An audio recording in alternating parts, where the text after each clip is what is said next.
Hello बच्चों, चलिए प्रश्न को पढ़ते हैं। रासायनिक रूप से एक एंटीबॉडी होती है। पहला विकल्प है लिपिड, दूसरा है न्यूक्लियोप्रोटीन, तीसरा है प्रोटीन और चौथा है लिपोप्रोटीन।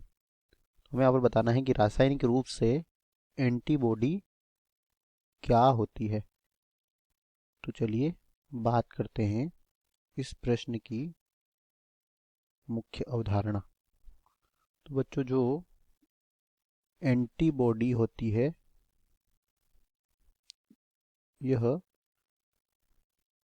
जो बी लिम्फोसाइट होते हैं, बी लिम्फोसाइट, इनके द्वारा क्या की जाती है, बी लिम्फोसाइट द्वारा इसे स्रावित किया जाता है और यह रासायनिक रूप से क्या होती है, एंटीबॉडी रासायनिक रूप से ग्लाइकोप्रोटीन होती है। अब ग्लाइकोप्रोटीन क्या होते हैं? तो बच्चों, जब प्रोटीन के साथ कार्बोहाइड्रेट जुड़ा होता है तो इस प्रकार का प्रोटीन क्या कहलाता है? ग्लाइकोप्रोटीन कहलाता है।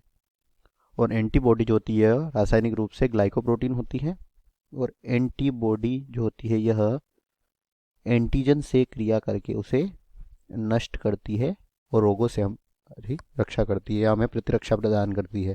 तो अगर बात करें यहाँ पर विकल्पों की, तो पहला है लिपिड। तो बच्चों, एंटीबॉडी लिपिड नहीं होती है। बी है न्यूक्लियोप्रोटीन।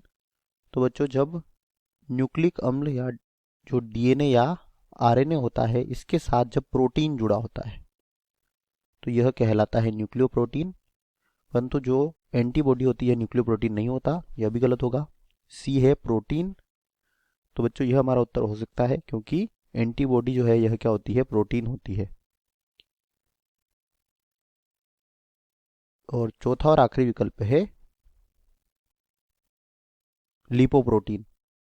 तो बच्चों, जब क्या होता है, लिपिड के साथ प्रोटीन जुड़ा होता है तो इसे कहा जाता है लिपोप्रोटीन।